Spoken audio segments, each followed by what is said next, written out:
La République du Congo a été proclamée et notre cher pays est maintenant entre les mains de ses propres enfants. Je ne suis pas né pour m'accrocher au pouvoir. L'idée est de ramener la paix. La population attend beaucoup de ce gouvernement. Il faudrait qu'on puisse réécrire l'histoire de notre pays. Je vous demande à tous d'oublier les querelles tribales qui nous épuisent. Très heureux de vous retrouver pour vous informer. Mesdames, Messieurs, merci de votre fidélité à Tosungwana Télévision qui vous propose cette émission Enjeu de l'heure pour vous informer sur l'actualité politique en République démocratique du Congo. Parce que cette émission, vous le savez bien, elle vous permet de comprendre avec détail, précision et concision et de manière pédagogique ce qui se passe dans notre pays, ce qui se passe dans notre ville, la capitale Kinshasa. Aujourd'hui, je ne suis pas seul comme toujours. Je reçois pour vous Dr Patricien qui est au cadre du MLC et l'interfédéral de la Ligue des jeunes ville-province de Kinshasa et qui j'ai dit bonsoir. Bonsoir, cher André. Merci de votre invitation. Je fais une petite correction. Je suis le secrétaire exécutif interfédéral de la Ligue des jeunes ville de Kinshasa. Merci beaucoup. Merci pour votre invitation. Je ne peux pas commencer cette émission sans pourtant saluer les milliers de téléspectateurs qui nous suivent à ces moments. Et puis, je salue le cadre militant du mouvement de libération du Congo, en commençant par lui-même, le chairman, l'excellence Jean-Pierre Bemba. Merci beaucoup. C'était là les salutations du docteur Patricien. Et avec lui, nous allons échanger sur une question brûlante. Vous savez, depuis un temps, la RDC est en proie à beaucoup de pays voisins, notamment le Rwanda, qui est nommément cité, dans le Nord Kivu, où il y a beaucoup de massacres, beaucoup de morts, beaucoup de pillages de ressources naturelles. Et l'avènement de Jean-Pierre Bemba à la tête de la défense nationale a porté beaucoup d'espoir dans les chefs de plusieurs Congolais qui trouvaient en lui le vaillant guerrier qui va faire face à cette situation. Et il y a quelques jours, juste 2 mois après sa nomination, Jean-Pierre Bemba était à Goma pour s'enquérir de la situation sécuritaire, alors que le M23 a repris avec quelques massacres signalés ces derniers jours. Avec les docteurs Patriciens, nous allons échanger sur ça. Nous allons parler élections. Le MLC se porte-t-il bien? Est-ce que le MLC se prépare correctement pour les prochaines élections? Et nous allons chuter bien évidemment par les revendications de l'opposition face au processus électoral qui est juge chaotique. Certains sabotent carrément, ils disent qu'ils ne vont pas participer à ces processus. Nous écouterons les avis du docteur Patricien qui est cadre de l'Union Sacrée parce que nous avions réussi avant lui le cadre du FCC qui ont fustigé le processus électoral. Alors, nous commençons par cette question, docteur Patricien. Qu'est-ce qu'on peut retenir de la visite de Jean-Pierre Bemba à Goma 2 mois après sa nomination? Merci beaucoup, cher André, pour l'octroi verbal.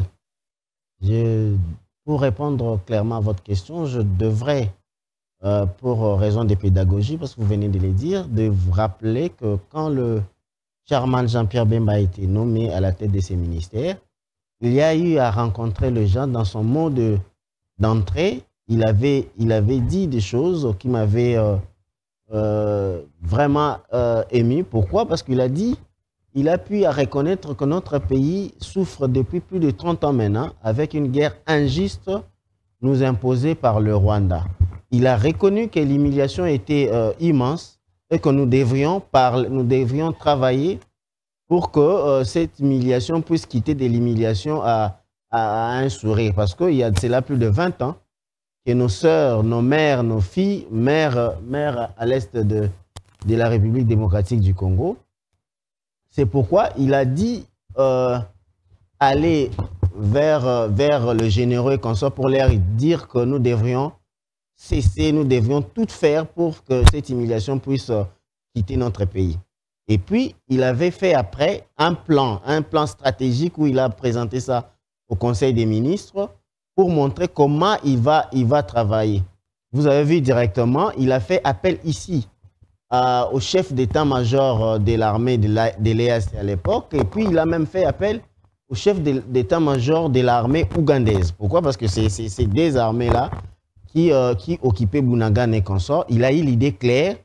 Maintenant, il était temps pour lui, il a demandé même, cher André, qu'on devrait évaluer l'accord entre l'EAC et la République démocratique du Congo parce que le bon nombre des Congolais ont jugé que cet accord-là avait des failles. C'est ce qui a été fait au niveau de Luanda. Maintenant, il a une idée claire de la situation. C'est pourquoi il devrait aller maintenant rencontrer ceux qui souffrent. Rencontrer ceux qui souffrent, ça veut dire les habitants de Goma, de Sake, de Bunagana et consorts, pour leur dire de sa solidarité et puis pour leur appeler à l'unité. Parce que nous ne pouvons pas gagner une guerre que nous combattons avec l'ennemi sans qu'on puisse être unis. Vous savez que notre pays maintenant, ce n'est plus quelque chose à cacher, souffre un peu avec des propos xénophobes et des propos tribaux que nous condamnons. C'est pourquoi Jean-Pierre Bemba était allé pour donner une dernière chance à ces belligérants, à ces terroristes, de leur dire, vous devez déposer les armes. Ceux qui ne sont pas de la République démocratique du Congo, le Rwandais, doivent quitter notre sol.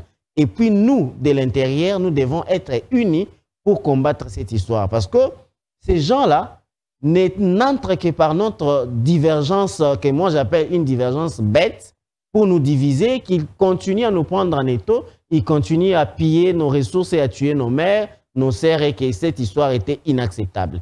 Et puis, il est allé rencontrer la population qui souffre. Il a appelé le chef religieux pour comprendre qu'est-ce qui se passe. Il a appelé les chefs coutumiers et puis il a fait une évaluation avec les commandants sectaires, les gens qui sont sur le terrain, le haut gradé de l'armée, pour qu'ils puissent partager ce courage-là d'affronter les M23 et son ennemi, le Rwanda, pour que cette guerre puisse cesser définitivement. Docteur Patricien, vous savez, la population, quand le VPM Jean-Pierre Bemba a été nommé, s'attendait plutôt à des actions beaucoup plus vives. Et au vu de son expérience dans les secteurs de la sécurité, on pensait qu'il maîtrisait d'avance tous les enjeux de la guerre à l'Est et de tous ces conflits et qu'il devrait plutôt clairement faire un bras de fer et finir avec cette histoire du M23. Mais nous avons l'impression qu'il y va un peu à pas de tortille. Qu'est-ce que ça justifie? Qu'il laisse un peu plus de temps. Et là maintenant, Bunagana est occupé depuis. Il y a des territoires qui sont incontrôlés par l'État congolais. Maintenant, c'est des tueries qui recommencent. Comment il s'y prend exactement au-delà de toutes ces autres actions qui sont en fait des actions ordinaires, mais qui ne touchent pas à fond la question de sécurité. Cher André, vous savez, quand nous gérons, quand nous sommes à la tête des choses de l'État, la sensation doit être mise de côté, les actions par fait d'artifice doivent être mises de côté. Pourquoi? Parce que la guerre, Sun Tzu, c'est l'art de la guerre, ces livres-là, a dit que tu ne peux pas gagner la guerre sans la connaissance parfaite de ton ennemi. Si tu commences d'abord par connaître ton ennemi, la guerre est facile. Il est beaucoup plus aisé de gagner la guerre par voie indirecte que par voie directe. Pourquoi? Parce que par voie directe a beaucoup plus de conséquences. Vous savez, ces Goma, les Sake, les Bunagana, là, les gens sont meurtris pendant au moins plus de 30 ans maintenant. Ça veut dire si nous pouvons avoir des stratégies, des stratégies indirectes pour venir à bout de l'ennemi, ça sera beaucoup plus cohérent et plus raisonné. Mais ce n'est pas ça l'intention de Jean-Pierre Bemba. Mais Jean-Pierre Bemba veut faire comprendre aux autres qu'il est aisé de vivre en paix que de vivre en guerre. Nous pouvons bien partager nos ressources d'une manière gagnante sans pourtant qu'on puisse verser le sang. Maintenant, il a commencé par comprendre. Il a pris en étau, vous savez, aujourd'hui. Est-ce que ça veut dire qu'avant, il ne comprenait pas la situation sécuritaire? Non, il comprend la situation sécuritaire. Vous savez que la situation sécuritaire actuelle est beaucoup plus complexe. Parce que vous savez qu'avant, ici, 18 ans avant, ici, on nous parlait que c'était une guerre asymétrique. Le groupe auquel nous faisons face ne sont pas connus. Et qu'on sort, les experts de guerre disaient que c'était difficile de combattre avec des gens que vous ne connaissez pas. la première phase du mandat du président de la République, pour commencer, c'était d'abord de dénicher qui est l'ennemi exact de la République démocratique du Congo et puis commencer à l'asphyxier. À l'asphyxier comment? À couper les bras qui faisaient passer nos richesses vers le Rwanda. Vous savez que le Rwanda avait le moyen de vraiment de financer cette guerre. Pourquoi? Parce qu'il gagnait plus de 1,7 milliard de dollars par an de nos richesses. Ils avaient et l'argent pour acheter des armes et consorts. Nous, on était ici que dans des étapes de germiade. On était en train de pleurnicher, dire que non, on ne sait pas à qui on devait se battre. Le président de la République a fait l'effort via cette diplomatie que nous avons appelée une diplomatie agissante, à amener que le Kagame puisse être délité de sa peau pour qu'on puisse l'exposer à la face du monde. Est-ce que ce n'est pas lui qui a appelé Kagame son frère? Il a fait venir aux obsèques du fait Etienne Tshisekedi et à son âme. C'était son frère en début de mandat et aujourd'hui vous dites qu'il lui fallu beaucoup de temps pour qu'il trouve que c'est lui notre ennemi. Cher André, c'est exactement aussi ce qu'a dit John Chou dans l'art de la guerre. Tu ne peux pas connaître un ennemi quand il est loin. L'erreur que nous avons commise dans ces pays, c'est de laisser plus longtemps Kagame à l'écart sans pourtant l'approcher et puis il créait des stratagèmes pour nous occuper. Mais le président de la République beaucoup plus pour le connaître. Oui, il a tiré Kagame vers lui pour connaître et ses stratégies et consorts.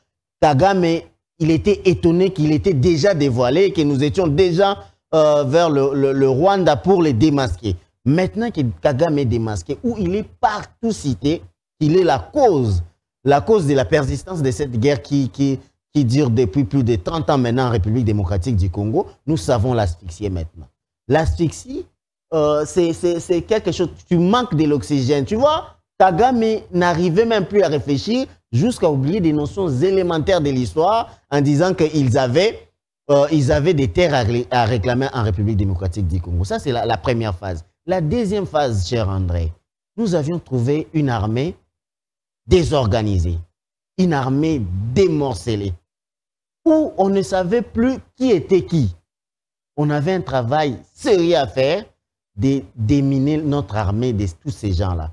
C'est pourquoi tu vas dans le passé le plus proche, le plus récent, vous allez voir que notre tenue, la tenue de nos militaires se retrouve directement chez Sultan Makenga et chez les autres. Pourquoi? Pour vous dire que nous étions infiltrés jusqu'à la moelle épinière. Maintenant que le président de la République a organisé cette histoire-là et que nous avons déniché, ça c'était la deuxième phase. La troisième phase, nous étions sous sanction. Vous savez, on ne pouvait plus acheter des armes. Comment vous n'avez pas des armes et vous pouvez déclarer une guerre? Vous allez perdre d'avance. On devrait lever cette mesure-là, qu'on aille vers, qu'on puisse être libre. Vous savez, l'agresseur avait le droit d'acheter les armes, mais la République démocratique du Congo n'en avait pas. Nous sommes allés avec une stratégie très intelligente du président de la République jusqu'à ce que nous avons eu la levée de cette sanction. Cette levée où lui-même, Lambert Mende, qui criait hier, il a appelé ça d'une bénédiction. Et Félix, c'était une bénédiction. Pourquoi? Parce que nous avons obtenu cette levée-là. Maintenant, notre armée est beaucoup plus aguerrie. Nous sommes capables maintenant d'aller acheter des armes librement, sans pourtant qu'on puisse nous contrôler, sans pourtant qu'on puisse prendre la licence pour le livrer à nos ennemis et consorts. Maintenant, c'est pourquoi, si vous avez bien suivi l'interview de Charman Jean-Pierre Bemba, c'était comme l'avertissement. Il leur a dit que c'était une dernière chance pour vous dire de déposer les armes, pour vous dire qu'on puisse unir, travailler pour notre pays, parce que la phase qui va commencer beaucoup plus récente ici, ça sera une phase active. Bien. Est-ce que la régie peut nous proposer l'interview du VPM Jean-Pierre Bemba? Comme ça, on va revenir pour commenter ce qu'a été sa visite à Goma. La chose qui m'anime le plus, c'est de lancer un message d'unité de notre population derrière la vision du chef de l'État, le commandant suprême des forces armées, qui est motivé par la paix, la sécurité dans tout le pays. J'invite vraiment tous les groupes armés dans le pays à déposer les armes et à prioriser la vision du chef de l'État qui est la paix et la sécurité dans le pays. Un petit message, Excellence, toutes les institutions du pays, sur les armes armées principalement, pour l'encadrement de la population, la restauration de la paix et de la sécurité. Merci, Excellence. Bien, ici, dans cette interview, Jean-Pierre Bemba appelle le groupe armé à déposer des armes. Est-ce que la RDC n'a pas le schéma de faire la guerre au Rwanda, qui nous a déjà agressé plusieurs fois et qui ne cesse de le faire à travers le M20? Oui, cher André, vous savez, le chemin de la guerre, c'est quelque chose, même, le même livre, L'art de la guerre, dit. C'est pas un absolu, hein, non, oui, mais il faut faire face aux réalités. C'est parmi les livres qui s'étudient dans des hautes études de la guerre. Maintenant, je vous ai donné les phases. Maintenant, nous sommes dans une phase active. Ça veut dire que nous pouvons aujourd'hui dire que nous avons recruté le militaire, ils sont formés. Nous pouvons dire aujourd'hui, nous avons fait un travail de nettoyage de nos services de renseignement, services de sécurité. Nous pouvons dire aujourd'hui que nous avons eu à acheter nécessairement des armes, mais il reste quelque chose à faire, c'est cette voie-là. Pourquoi? Parce que tu sais, il y a des dégâts collatéraux à la guerre, qui est la mort et consort, alors que cette pauvre population-là a déjà vécu plus de 30 ans. Il veut que la paix puisse revenir, mais il ne vous dit pas seulement qu'il faut faire la guerre, parce que eux, ils connaissent beaucoup plus le bruit des armes que nous. Ici, nous sommes beaucoup plus aisés, nous pouvons marcher comme ça, mais eux, c'est de leur vie quotidienne. C'est pourquoi le Charman a commencé par une pédagogie, pour dire que, messieurs, venez déposer les armes. C'est la 30e fois que la République démocratique du Congo demande aux groupes armés de déposer les armes et que ceux-ci ne le font pas. C'est la 40e fois qu'on va attendre. Avec tout le ministre passé, c'est la même chanson. Jusqu'où on va attendre, les 5 ans vont s'épuiser dans 6 mois. Le Rwanda nous attaque, le Rwanda nous agresse. Nous, on est là à demander qu'ils déposent des armes. On va dépendre de leur bonne volonté jusqu'à quand? Vous savez, quand le Charman est arrivé, vous avez, je ne sais pas si vous avez suivi le propos de Makenga, de Sultan Makenga, qui a dit que ce monsieur est venu jusqu'ici, c'est qu'il n'a plus, il y a plus, nos jours sont comptés. C'est comme si nos jours sont comptés. C'est comme si Kagame nous abandonnait, parce que Jean-Pierre Bemba n'est pas allé seulement à Goma. Il est allé jusqu'à Sake, jusqu'à Niragongo. Vraiment là où il y a le terrain d'affrontement. Il est allé jusque-là pour leur montrer un message. Le message, c'est que maintenant, nous sommes prêts. Je venais de vous dire, avec une armée qui manque de moyens. Chaque jour, on a des plaintes. Je venais de vous dire. Les impayements, les salaires qui sont moins adéquats, pas de tenues, pas de munitions pour ceux qui sont à la guerre. Est-ce que toutes ces questions ont déjà été réglées? Cher André, cette question, c'est une question évolutive.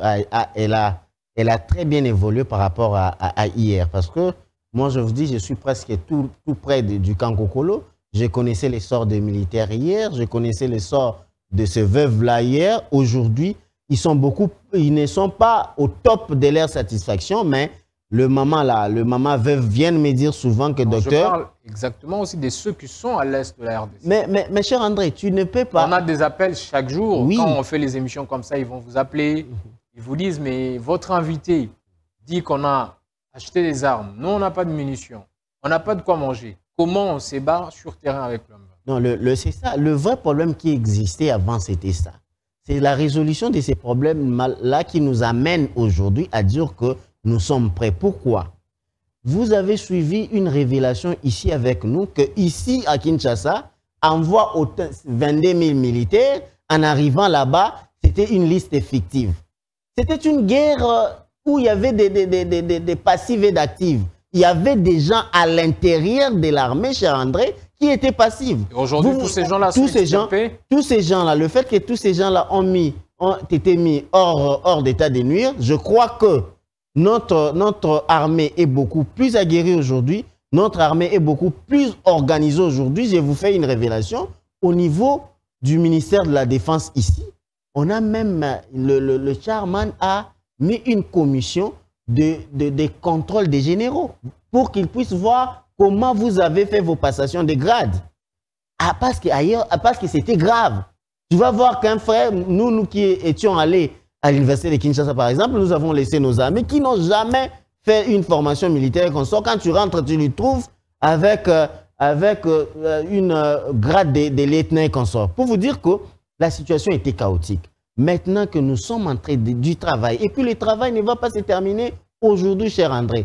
C'est un travail continu. Pourquoi? Parce que le trou était tellement profond, mais maintenant, on peut se calmer, on peut dire que non, nous sommes prêts à aller même jusqu'à la guerre avec les Rwandais. Mais maintenant, nous, même au niveau de la sous-région, nous prenons qu'il y ait la paix sans pourtant utiliser les armes. Même si nous sommes prêts à utiliser des armes. Dans le langage international ou diplomatique, même si vous êtes prêts, vous ne pouvez pas dire comme ça que vous êtes prêts. C'est pourquoi, aujourd'hui, regardez la Russie et l'Ukraine. La Russie croyait qu'en faisant la guerre, ils pouvaient le finir dans 2 semaines. Mais regarde, jusqu'aujourd'hui, la guerre demeure et continue. Pour vous dire que la guerre, c'est une question de stratégie. Ce n'est pas quelque chose où on peut tâtonner. C'est quelque chose où, quand vous prenez la décision, vous avez regardé déjà tout ce que vous avez comme des outils nécessaires à vous permettre à gagner la guerre. Parce qu'on ne part pas faire la guerre pour perdre, on part faire la guerre pour gagner. Nous, le jour qu'on dira qu'on va faire la guerre avec le Rwanda, il faut savoir que ça sera la guerre pour annexer le Rwanda en République démocratique du Congo. Très bien, on va parler élections. À 6 mois des élections générales, qui est le candidat à l'élection présidentielle pour le MLC? Vous savez, le mouvement de libération du Congo est aujourd'hui en coalition avec les autres partis politiques. C'est ce que nous avons formé, l'Union Sacrée. Nous ne pouvons pas encore, à ce moment ici, dire notre candidat parce que nous attendons les congrès. Vous savez, les partis politiques sont régis par une loi où avant que vous puissiez proclamer votre candidat, vous devez aller en congrès. Le congrès demande que tous les représentants du mouvement de libération du Congo des provinces puissent venir. Nous attendons qu'il y ait le lancement de dépôt de candidature. Ça se fera incessamment parce qu'il y a déjà des commissions qui sont en train d'y travailler. Une fois que ça sera fait, on va lever une option. Ça sera soit avoir un candidat, soit continuer avec l'Union Sacrée parce que l'Union Sacrée, ça nous donne une bonne vision et puis nous sommes dans le bon côté de l'histoire. Mais contrairement à ce que vous dites, le présidium de l'Union Sacrée, dont fait partie Jean-Pierre Bemba, a déclaré lors de la signature de la charte et même lors de la sortie officielle que l'Union Sacrée avait pour mission notamment de faire réélire Félix Tshisekedi et que ce serait les candidats de l'Union Sacrée, c'est-à-dire de tout le parti politique qui font partie de l'Union Sacrée. Est-ce que ça veut dire que jusqu'à ce jour, vous avez encore de réserve à dire que Félix Tshisekedi est votre candidat? Mais non, parce que seulement nous sommes signataires de la charte.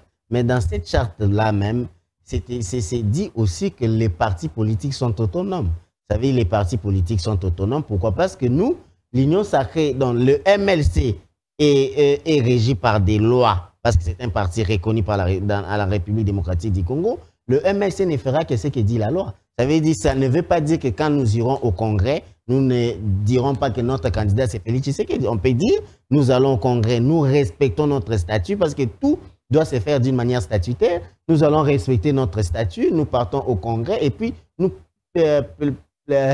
proclamons le président Félix Tshisekedi comme notre candidat. Mais cela ne nous empêche pas d'aller au Congrès.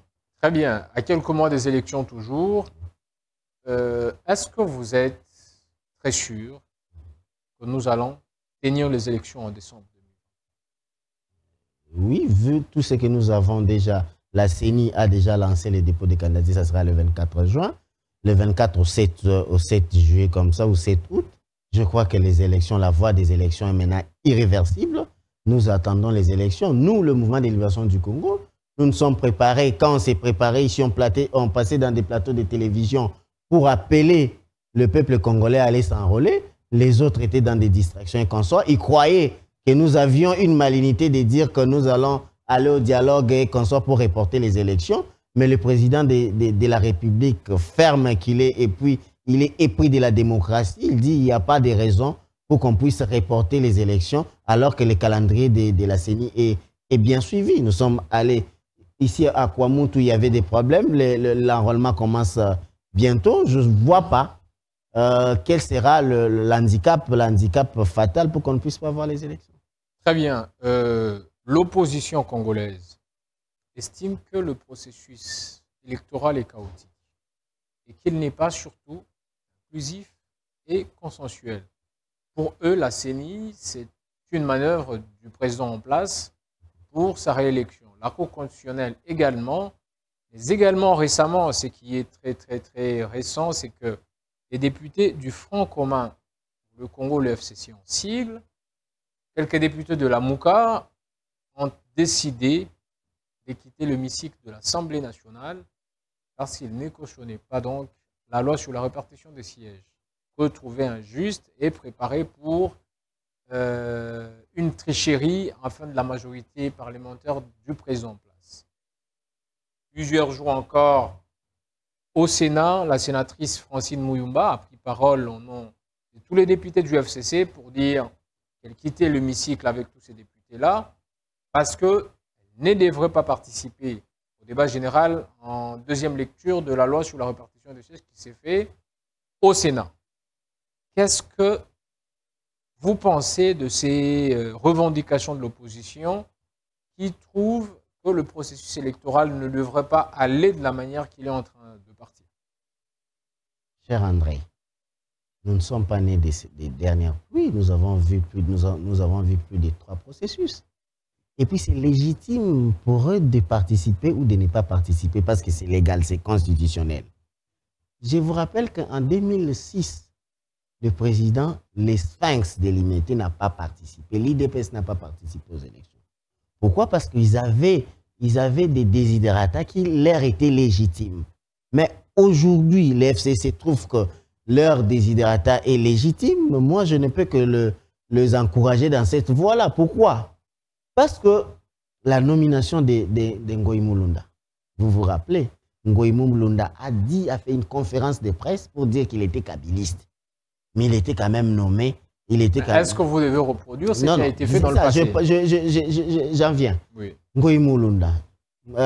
L'autre de 2006, le père ici, Malou Malou. Nanga, la nomination de Nanga a posé problème. La machine à voter a posé problème. Cela n'a pas empêché que nous puissions aller aux élections. Nous, au MLC, hier, nous étions contre l'utilisation de la machine à voter pour aller aux élections. Mais comme la majorité s'est réunie pour dire que oui, cette machine est valable, en démocratie, c'est la loi de la majorité qui prime. Même si la majorité a quelquefois tort aussi, il faut toujours mais continuer. Oui, quel que soit tort, mais vous savez, cher André, nous devons changer notre manière de faire l'opposition dans ce pays. Vous dites que la loi sur la répartition des sièges est mauvaise. Vous êtes à l'intérieur de l'Assemblée nationale. C'est à l'intérieur que vous pouvez montrer vos muscles de réflexion. C'est à l'intérieur que vous pouvez avoir ou amener vos idées contraires. Vous vous dites que non, nous ne serons plus à l'intérieur, nous quittons l'hémicycle pour aller faire le combat ailleurs. Et hier disait au Sphinx délimité que la chaise en politique, la politique de la chaise vide ne paye pas. Aujourd'hui, je peux leur reproduire la phrase. Et la politique de la chaise vide ne paye pas. Mais aujourd'hui, nous sommes sûrs que la voie des élections est balisée. Il n'y a plus d'autres choses. Il n'y a pas quelque chose qui peut bloquer le processus. Pourquoi? Ils ont commencé, vous savez, quand le président de la CENI, Denis Kadima, a lancé le processus d'enrôlement, ils ont refusé. La première carte produite, c'était bradé au vu aussi de tout le monde pour dire que cette carte-là était comme ça et qu'on sort. La CENI, au fur et à mesure que la CENI travaillait, la CENI a amélioré techniquement cette carte-là. Moi, j'ai ma carte ici, je n'ai pas vu là où ma figure était effacée qu'on sort. Ils savaient que là-bas, ils ont dit, Nanga a 42 millions d'enrôlés, 44 millions d'enrôlés plus d'une année, mais vous, en 3 mois, comment vous allez avoir 43 millions d'enrôlés? Denis Kadima leur a montré qu'ils étaient capables, en augmentant le nombre de bureaux de vote, en diminuant la distance pour aller s'enrôler, il a eu à obtenir les nombres voulus d'enrôler. Ils ont encore dit qu'il faut auditer. L'audit doit se faire, on doit appeler des experts extérieurs. La CENI a lancé l'appel d'offres pour pour les auditeurs, nous avons réussi ici dans ce pays une auditrice. Elle était sud-africaine, expérience requise, connue. Il n'y avait personne qui a pondu un communiqué pour dire que non, cette dame-là n'était pas comme ça. On a eu des experts congolais venant de tous bords. Ils ont audité, ils nous ont donné un fichier fiable. Nous avons le fichier fiable maintenant. Aujourd'hui, nous lançons, la CENI venait de lancer l'appel à candidature. Dites-moi, c'est où est le problème? À l'époque de Kabila, en 2018 ici, avant qu'on puisse nommer à la Cour constitutionnelle, à la CENI consort, il y a eu des problèmes. Mais le problème là n'a pas empêché qu'il y ait des élections. Les juges qui sont nommés là, ce n'est pas Félix Tshisekedi qui les a créés juges. Félix Tshisekedi les a trouvés juges. Il les a seulement promis. Et puis, ce n'est pas seulement Félix Tshisekedi qui nomme comme ça, il nomme en concours. Donc, il fait la haute cour des magistratures qui propose. Et c'est le président Félix Tshisekedi qui nomme. Et puis, la CENI est indépendante. La CENI nous dit aujourd'hui qu'elle est capable d'organiser les élections. Moi, je ne trouve pas pourquoi on ne peut pas aller aux élections. Mais moi, ici, je fais appel à la jeunesse du PPRD. Vous savez, le professeur Chadar, les professeurs Némi et consorts ont fait leur temps. Le fait qu'on vous empêche d'aller vous enrôler, d'aller être des candidats, ils vous aliènent. Vous serez aliénés. Pourquoi vous n'êtes pas libre de penser? La majorité d'entre eux ont eu des cartes d'électeurs. Pourquoi? Parce qu'ils veulent changer. Changer, ce n'est pas seulement la tête du pays. Nous, aujourd'hui, nous prenons qu'il y ait le changement de la classe politique. Cette classe politique ici n'est pas une classe politique modèle. Comment on le changera? On le changera en posant des actes de courage, en allant aux élections, parce que là-bas, c'est le peuple qui choisit. Ce n'est pas eux qui choisissent. Moi, je crois que j'appelle aux camarades élites et jeunes du PPRD d'aller s'enrôler, parce qu'ils ont encore une possibilité. Quand vous allez déposer votre candidature, il vous est donné le pouvoir ou le droit de s'enrôler. On va le recevoir. Je crois que la CENI va mettre toutes les dispositions pour qu'ils s'enrôlent et puis qu'on aille aux élections. La culture des dialogues pour partager des postes, ça doit cesser dans ces pays. Nous devons léguer à des générations futures qu'il faut savoir que le 20 décembre, vous avez un autre président de la République, par exemple. Le 20 décembre, vous partez aux élections. On va commencer à juger. Vous allez voir que les discours vont changer. Ça deviendra des discours programmes. Moi, je rêve d'un pays où je vois les deux candidats à l'élection présidentielle se battre par rapport à des idées. Nous produire des idées, comment tu vas faire dans chaque secteur. On ne peut pas continuer dans cette culture de Djalelo, où un président de la République n'a pas le fond ou le fondamental pour diriger le Congo, mais il vient par surprise et consort. Nous voulons léguer à des générations qui vont venir des gens de qualité, où nous nous mettons ensemble. Nous, ce qui nous diverge, c'est seulement nos programmes électoraux et consorts, mais quand nous sommes ensemble, c'est pour le Congo. Regardez des autres pays. C'est comme ça qu'on fait des choses. Ce n'est pas, vous criez, vous partez dans des gaz lacrymogènes, ça nous a abouti à quoi? Depuis 1960, cette manière de faire les choses ont perduré, mais aujourd'hui, Bunagana est occupé.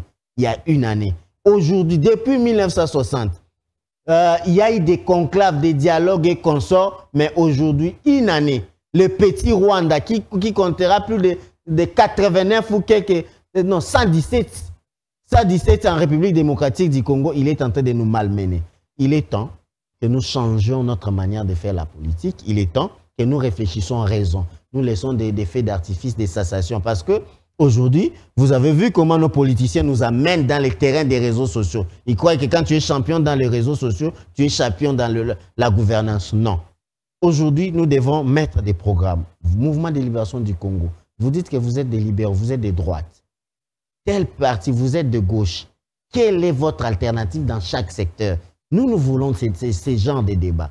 Nous voulons ces genres de débats où, cher André, vous me recevez, vous me dites, docteur, une fois qu'on vous donne tel ministère, qu'est-ce que tu feras de ça?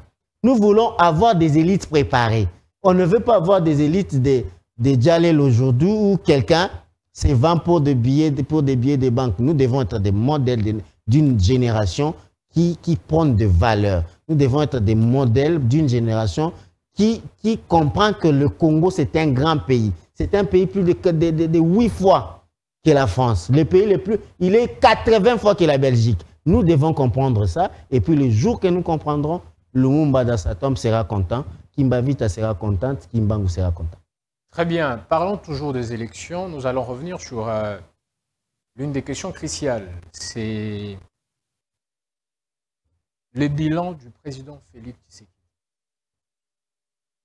Est-ce que son bilan lui permet sa réélection ou ce bilan pourra l'enfoncer à l'élection présidentielle parce que les gens fustigent son bilan, estimant qu'il est largement négatif et qu'il ne mérite pas une seconde chance de la part de Congolais? C'est de tels débats que eux, les opposants, devaient nous amener. Ça veut dire qu'ils devaient nous amener que depuis 18 ans, Félix Tshisekedi n'est président qu'il y a 4 ans, que d'ici 4 ans. Dans quel secteur Félix Tshisekedi a fait quoi? Moi, je peux vous prendre des secteurs. Je prends le secteur de l'éducation. L'éducation, la gratuité de l'enseignement primaire, la gratuité de l'enseignement primaire est constitutionnelle depuis 2006. Mais cette gratuité, depuis plus de 18 ans, n'était effective qu'au niveau de Grand Katanga. Mais le président de la République est venu, il a rendu cette gratuité universelle. Ça veut dire que cette gratuité pouvait se faire partout en République démocratique. La plupart des parents fustigent le fait que c'est gratuit, oui, mais pour quelle qualité? Les élèves étudient sans même les sols, il n'y a pas de craie, les professeurs ne sont pas payés, mais c'est gratuit, mais quelle est la qualité de l'enseignement? Cher André, vous savez, si nous aimions ces pays, ou si nous faisions des choses d'une manière continue, j'ai fait pour des générations futures, Matata Pogno ne devrait pas avoir l'argent de 1000 écoles pour l'amener à créer l'université privée, son université. Matata Pogno ne devrait pas prendre... On est en train de parler de la gratuité de Félix Tshisekedi. C'est ça, parce que Matata Pogno nous a montré qu'il devrait construire 1000 écoles chaque année. Ce n'était pas dans le régime actuel. Non, mais oui, pour vous dire quoi? Que la gratuité de l'enseignement est lancée. La gratuité de l'enseignement est lancée, mais on vous a déjà pondu les contraintes. On vous avait dit, bien sûr, nous lançons la gratuité de l'enseignement, on ne le fait pas comme ça, nous n'avons pas trouvé des écoles. Nous allons commencer concomitamment à faire la gratuité et à construire des écoles. Là où il y a des problèmes, à aller progressivement. Parce que, cher André, on peut dire que oui, il y a parfois d'autres écoles qui manquent de bas, c'est vrai. Mais ce qui est aussi vrai, c'est que cet argent-là a permis, le fait que l'enfant peut aller gratuitement à l'école, a permis que nos jeunes filles qui pouvaient aller dans des histoires bizarres hier, pouvaient aller beaucoup plus nombreuses à l'école. Cette gratuité a fait que aujourd'hui, il n'y a plus un enfant qui pouvait rester à la maison pour raison de manque de moyens. Cette gratuité a fait aussi, cher André, que nos parents là puissent avoir de l'économie. Un parent digne, quand déjà tu envoies ton enfant gratuit, l'école gratuite pendant 6 ans, vous pouvez bien économiser pour aller dans d'autres, l'aider à étudier jusqu'à la fin. Pour vous dire que cette gratuité n'est pas parfaite. Si je l'ai dit comme ça, je vais tromper nos téléspectateurs. Cette gratuité a des failles. Tout le monde les reconnaît à l'Union sacrée. Même lui-même, le ministre Tony Mwabala dit que nous avons des processus. Et puis ces processus, il est vrai que quand le président de la République a lancé la gratuité de l'enseignement, personne ne croyait que c'était possible. Personne. Aujourd'hui, la gratuité est effective. Il y a des gens maintenant qui commencent à voir là où ça ne va pas. Ça va, il n'y a aucun projet qui est parfait dans ce monde. Il y a toujours là où il y a des quoi qui est... Mais la volonté, c'est que le président de la République a cette volonté d'aller vers l'amélioration. Il n'y a pas seulement l'école, il y a aussi la qualité des enseignants, où il faut des formations de qualité. Il n'y a pas seulement ça. Il y a beaucoup de choses qu'il faut améliorer, mais il faut savoir que moi, ce que j'aime chez le président de la République, nous avons eu un président honnête. Quand ça ne va pas, il vous dit que ça ne va pas. Nous avons commencé comme ça, mais on va améliorer. Il avait dit que l'amélioration viendra. Et puis, les enseignants, là, il y avait autant de nouvelles unités. Et puis, aujourd'hui, les nouvelles unités sont en train de disparaître. Moi, j'ai reçu même un ami qui a fait plus de 5 ans. Il était nouveau unité. Mais il est, ou nouvelle unité, pardon. Mais quand il est rentré dans le fichier, il m'a dit, docteur, aujourd'hui, quand je suis allé prendre mon argent, j'ai dit oui. les Congos pouvaient faire mieux. Donc, ça veut dire que nous dirons stop demain. On va dire que oui, le président de la République quittera de telle école à telle école. Moi, je vais voir les enfants de mon pays étudier dans de bonnes conditions. Mais pour étudier dans de bonnes conditions, il faut être courageux. Il faut lancer des programmes courageux comme la gratuité. Et puis, ce n'est pas seulement la gratuité. Nous avons eu des salaires des militaires à combien ici? Notre budget qui quittait à 3 milliards vers plus de 16 milliards. Mais les contextes... 16 milliards en chiffres, mais, oui, mais les contextes sont différents, cher André. Hier, il n'y avait pas la COVID-19. Hier, il n'y avait pas la guerre en Russie et Ukraine. Vous savez qu'il y a des contextes exogènes qui impactent l'endogène, qui impactent l'économie intérieure. Là, c'est connu de tout le monde. Mais maintenant, toute personne, il n'y aura pas un Jésus qui viendra vous dire que dans 3 ans, il va tout faire. Mais le président de la République, ce que j'aime chez lui, il a la volonté de faire, il a la volonté de poser des actes, et puis il a posé des actes. Sur le plan diplomatique, ne parlons pas. Il nous a remis à des concerts des nations. Vous savez, avant, le Rwanda, pourquoi le Rwanda fait que nous puissions être à genoux?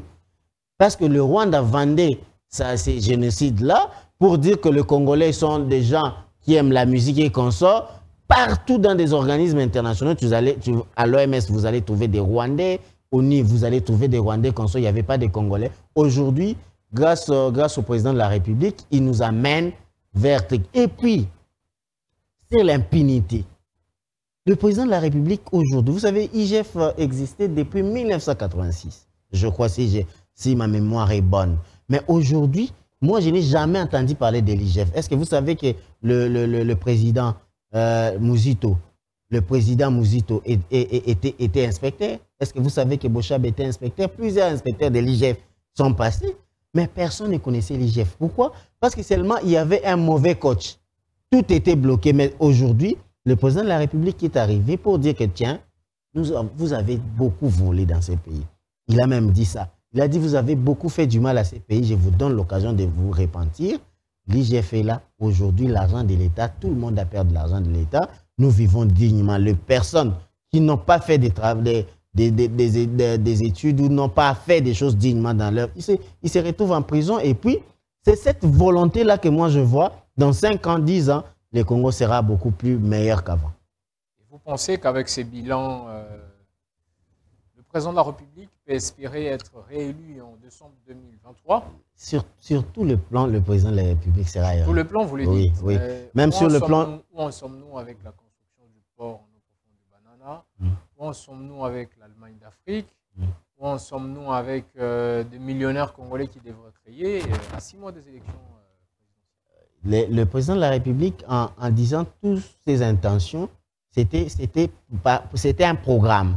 Ce n'était pas par... Il avait même dit ça, ce n'était pas par une baguette magique qu'il tapera pour créer des millionnaires congolais. C'est par le travail, c'est par l'opportunité, c'est par le climat des affaires assaini qu'on peut avoir des millionnaires congolais. Parce qu'ici, vous savez, il y a des gens où l'entreprise n'a même pas... On a vu ça.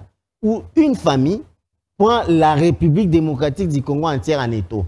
Où vous allez voir, c'est lui qui est lui-même le producteur, l'importateur du poisson, de farine et consort. Ils étaient partout, dans les immobiliers, dans le mobilier consort, pour vous dire qu'aujourd'hui, chacun peut commencer à montrer sa capacité de créativité consort dans 10 ans et consort. Le port des bananes, c'était un projet. Et puis si vous lisez dans ces projets, on ne vous avait pas dit que dans 4 ans, sera terminé. C'est un projet, c'est un processus. Le vrai, c'est que c'est lancé. Quand on n'est pas un homme d'État en faisant des choses pour des circonstances de pouvoir, on est un homme d'État où on fait des choses qui restent pour l'avenir. Le stade des martyrs, quand on le vend, on parle de Mobutu.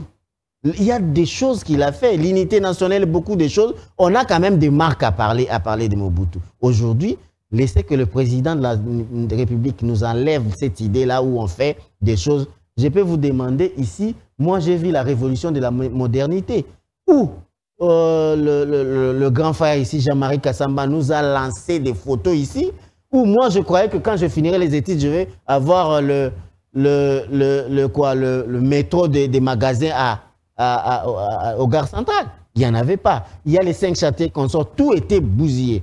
Tellement qu'il y a l'argent, tout cet argent-là n'a servi qu'à construire des histoires privées. Mais maintenant, nous sommes sûrs que le président de la République va expliquer aux Congolais les contextes qu'il a trouvé les pays, ce qu'il a déjà eu à faire, ses échecs et ses réussites, ce qu'il compte faire. C'est ça aussi. Je peux vous donner un exemple. Obamacare.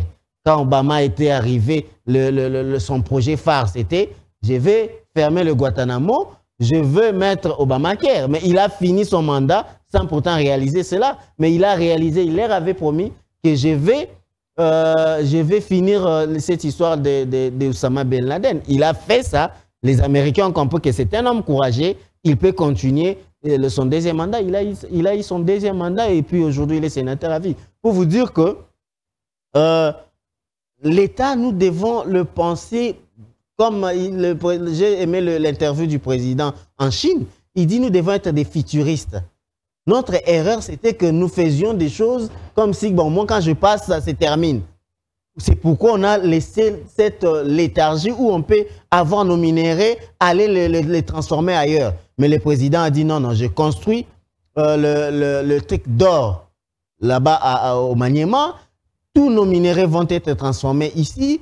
La fabrication, le bus, au lieu d'aller acheter ça là-bas, on peut signer des partenariats pour que ça puisse être monté ici. Et puis, fabrication de certaines pièces. Tu vois quelqu'un de futuriste. Lui ne pense pas son mandat. Il peut partir, c'est un être humain, mais qu'est-ce qu'il léguera aux Congolais? C'est cette manière de faire doit être imprimée. Et puis, hier, cher André, tout était défendable. Mais aujourd'hui, nous avons vu un président de la République, quand ça ne va pas, il vous dit clairement ça ne va pas. Quand l'EAC, il dit non, l'EAC, c'est qu'on s'était entendu, ce n'était pas ça. Mais hier, c'était, on défendait tout. Aujourd'hui, nous avons un président de la République honnête. Nous avons un président de la République qui veut nous amener vraiment au point où nous devrions être. Nous devons l'encourager. Et puis, lui ne fera que 5 ans, 10 ans, il partira. Les autres viendront. Mais nous voulons seulement qu'on puisse léguer l'entièreté du Congo que Lumumba nous a laissé. Très bien. Pour finir, nous allons prendre la question de l'interpellation du directeur de cabinet du VPM, Jean-Pierre Bemba. Que s'est-il passé? Où en sommes-nous avec ces dossiers?